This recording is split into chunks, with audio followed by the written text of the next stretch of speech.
seperti yang dinyatakan oleh sebuah hukum geologi yakni Law of Uniformitarianism yang dikemukakan oleh James Hutton pada tahun 1785, hukum ini menyatakan bahwa keadaan sekarang adalah kunci bagi keadaan masa lalu, atau the present is the key to the past.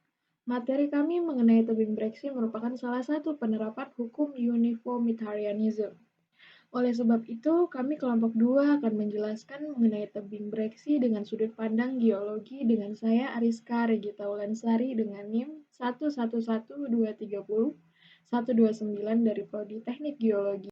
Perkenalkan, nama saya Ratu Salsabila Aura Dianita dengan NIM 1122230116 dari Prodi Teknik Pertambangan.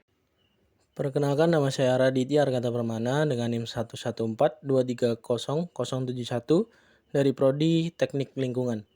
Perkenalkan, nama saya Laras Amanda dengan NIM 1132300124 dari Prodi Teknik Perminyakan. Baik, perkenalkan, nama saya Muhammad Novel Azizi dengan NIM 1162300045 dari Prodi Teknik Metalurgi. Setelah mendengar tebing breksi, pasti kalian penasaran kan, apa sih tebing breksi itu?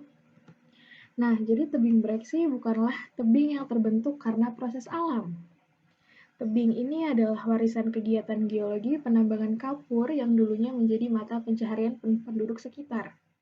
Sebelum dihentikan oleh pemerintah pada tahun 2015. Dihentikan penambangan oleh pemerintah ini didasarkan pada kajian bahwa Gunung Kapur Breksi ini ternyata berasal dari abu vulkanik Gunung Api Purba. Selain itu, keberadaannya masuk dalam kawasan cagar budaya atau heritage yang harus dilestarikan. Nah, apakah batuan breksi itu? Batuan breksi adalah jenis batuan sedimen yang terbentuk dari kumpulan fragmen batuan lain yang diikat oleh bahan pengisi seperti mineral, lempung, atau kalsit.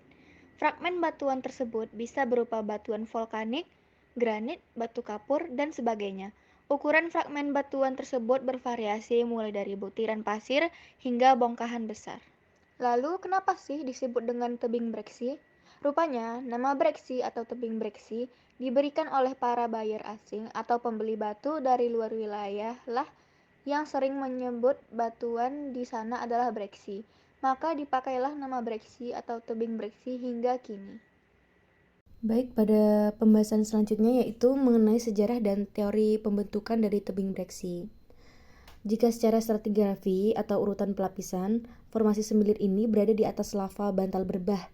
Distribusi yang luas dengan ketebalan yang besar mengindikasikan bahwa formasi semilir ini dihasilkan dari suatu rangkaian peristiwa letusan gunung api yang besar sekitar 20 juta tahun yang lalu, yang kemungkinan tidak kalah dahsyat dengan letusan Toba supervolcano.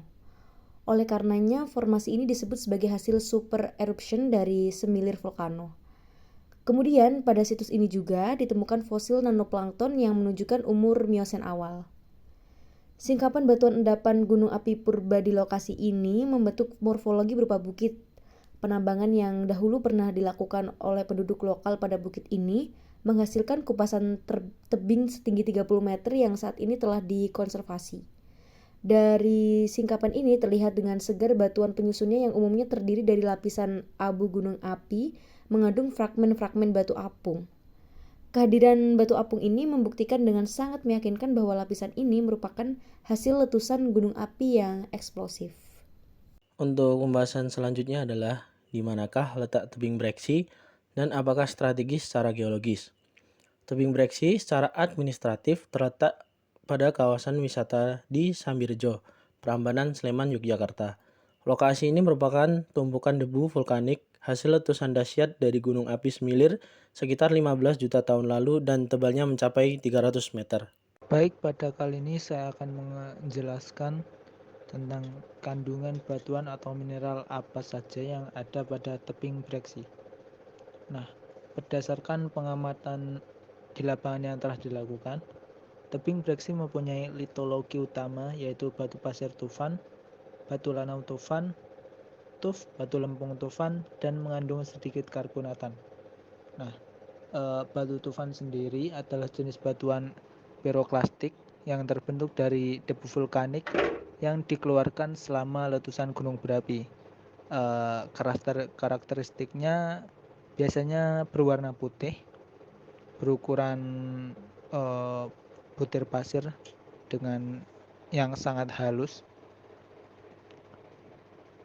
dan berdasarkan hasil analisa petrografi terhadap 8 sampel batuan yang diambil, litologi yang ditemukan di tebing breksi berupa litik tuff, vitrik tuff, kristal tuff, dan marl.